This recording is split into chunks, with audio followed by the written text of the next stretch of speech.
Tell me about yourself. I have a degree in child and family development with an emphasis in family studies, and I'm super passionate about children, but also families, and helping them work together to better function, but not only just for themselves, but like as society in a whole, in order to better everything. And my main passion is minority adolescent boys and how their abuse and neglect history and adverse childhood experiences affect like their schooling and like their work performance and things like that. So what I really want to do is work with like underserved youth in underserved areas and try to better like their schooling and things in order for them to have a better future as well. Okay. So what is it about that specific population and this kind of career path that interests you the most?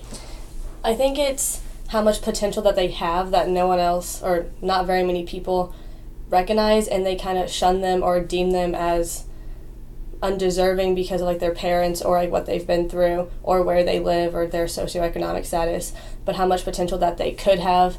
And then just seeing like that population as a whole like make a comeback and then not be deemed, I want to be a part of them, like to be seen as like a normal or like typical non-minority kids, and that they have the same potential and the same opportunities as everyone else. Okay. So tell me about previous work experience. I worked at a camp for people with disabilities, and so we worked with including them and allowing them to be involved in the community, which they don't usually get outside of the camp, and then to be able to get involved with normal activities like we did rock climbing, and we did like social communication skills and things like that to get them practicing, because where they came from, which like a lot of them came from group homes or foster homes, they didn't really get that experience and that exposure, so they were kind of just pushed to the side. So like helping to include them and make them better for society as well. And I also work with a little girl who has cerebral palsy, so I do some of the same things with her right now, integrating her into society and teaching her like certain social skills and emotional regulation skills and things that she doesn't have, and then improving the skills that she already does have. And I intern at Springfield Partners, which is a foster care case management company. So we work with families and children to, like, based on their treatment plans, like they can be drug court, anger management, in order for their family unit to be one again. So we help them to better function with each other, but also protecting the child at the same time. Okay. How has your education equipped you for the type of work you want to do? I think, well, my education has made me so passionate, I think, about all those things.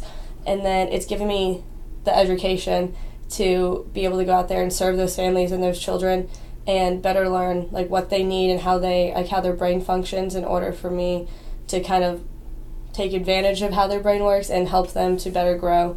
And I feel like it's given me a lot of leadership skills and opportunities in order for me to grow my leadership skills. So then I feel like they will take me more seriously and not listen, but I'll know how to lead them and take care of them, and also but let them have a voice at the same time.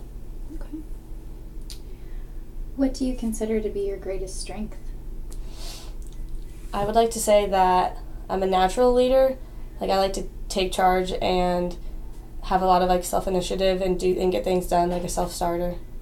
Okay. What about an example of a weakness? Going off of the leadership, I think sometimes I can take too much on, have too much on my plate, and not know when to delegate some things out. But I think through certain jobs and opportunities, I would get better at that as well. Okay. Tell me about a time when a professor or manager made a decision that you disagreed with, and how you handled the situation. In my internship, I'm only an intern, so my say doesn't have a lot of effect, but they made a decision for a parent visit once that I didn't think was correct. So at the time she asked, like, what does everyone else think? So I said, well, I think we should do it this way, and she still made the other decision, which that's her authority. So afterwards, I went with what she said, because she has the upper hand. And then afterwards, I just said, I went to her office and I was like, well, could you have a minute to explain to me, like, like why you made this choice and why mine wasn't the best choice maybe. And then so we talked that out, and then I realized that like the benefits and the like disadvantages of my decision and also hers. So we just talked that out so I could better understand where she was coming from and the decision that she made. Okay. Describe a time whenever you were faced with a stressful situation that successfully demonstrated your coping skills. We were at the same internship, we were in a meeting, and we had a mother who refused to give up her child. The meeting was over and she didn't want to give him up. So it got really stressful and really high-strung and really fast because we needed to get the child away from her, and there was a bunch of other kids in the room, and we were in like a public place. So again, I think my leadership skills in that situation also helped. I just took the older kids out of the room with them, and then I sat and talked to them and helped them through and things. And then once we finally got the baby away from the mother, then we all had like a team meeting and like debriefed and like said like, what went wrong and things, and how like the situation made us feel and stuff. So I think the leadership skills and then also being able to talk it out with other team members made it not as stressful afterwards. Mm-hmm. Okay. How do you determine or evaluate success? I think it's more of a feeling and not physical, like evidence. So, I mean, when I graduate with my PhD or my master's, obviously that piece of paper represents success, but I feel that if I'm happy with myself and I think that I've achieved my goals and I did the best that I could, then I think I'm successful in whatever task that was in. Okay. What motivates you the most? I think the fact that I grew up pretty well off and fortunate, and then there's so many that don't grow up like that since I was fortunate enough to do that I need to take advantage of the opportunities that were presented to me and turn around and try to help the other ones behind me and the other ones that didn't grow up the same opportunities. Mm-hmm. So I think just the idea that I could change even one child's life motivates me to do everything that I do. Okay. Give me a specific example of a time whenever you used good judgment and critical thinking in solving a problem. I think in one of my classes, there's always usually someone who wants to cheat or like look off your paper or something. Mm-hmm. And one of my really good friends hadn't typed a paper, so she was like, can I just see yours and I'll like change some things on yours? And I wanted to because she was one of my really good friends, but I knew obviously that wasn't a correct thing to do, and ethically and morally that I would feel bad about it later. So instead of just giving her my paper, I was like, well, let's look at yours and like I'll help you write it out, like I'll help you plan it and things. So I still helped her in order to get hers done, but the correct way and not just giving her my paper. Right. Give me an example of a time whenever you were required to make a split decision. I'm going to say in my internship we were in a meeting and there was one child on this side and one child on the other side of me, and they were obviously fighting. They were not getting along, and so one child tried to swing and hit the other one, and I either had to leave one child in the room by themselves or take the other one out. So there's a help button in the room, so before he even hit him, so it was very fast, I just hit the help button and then picked one up because they were small enough where I could still kind of pick them up, and just picked one up and waited, and then obviously help came really fast, but that was just kind of instinct to just grab and ask for help as well. Okay. What is your typical way of dealing with conflict?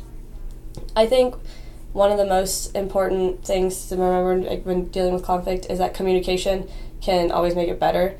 But I also think it's important to know yourself and when you need to turn around and walk away to cool down, but always to remember to come back and have that conversation as soon as you are both able to in order to get the problem solved, because the longer it goes on, the worse it's going to get. Do you have an example from your own life or experience? Yes. Every teenager fights with their mother or their dad at some point. And I used to be really bad about, I would just say whatever first came off my head, like whatever I was thinking, I would just say it, which usually wasn't always the best things. So once I got to college and I was like away from her, I started to realize that it's okay to say, okay, well, I'm going to go take a break and then cool down and I'll come back and then we can discuss this. Mm-hmm. So I use that with my friends, relationships, coworkers if I need to, and my parents even, which usually it saves from further like arguments and discussions later, and it's just like a conversation rather than a fight. Okay. Tell me about a time whenever you were able to successfully deal with another person, even when they may not have personally liked you, or vice versa. There's a coworker at my internship that I do not like. We just have differing views and different ways of doing everything. But I'm assigned to work under her and with her with almost every case because she is in the department that I wanted to be in. So every time before we go into a meeting, we like debrief with each other and go over like the case and things. And before we do that, I like kind of debrief myself to like remember I'm not here to like not necessarily like her, I'm here to work with her. So if I can just put on a face kind of mm-hmm. and be present and be able to do the work that we need to be done, that needs to be done. And I just remind myself of that every time before. So then we work together. We work together well because I try not to let how I feel about her get in the way of our work and what needs to be done and the people that are in front of us. So. Okay. I think that wraps up all of the questions that I have. So, now let's start this.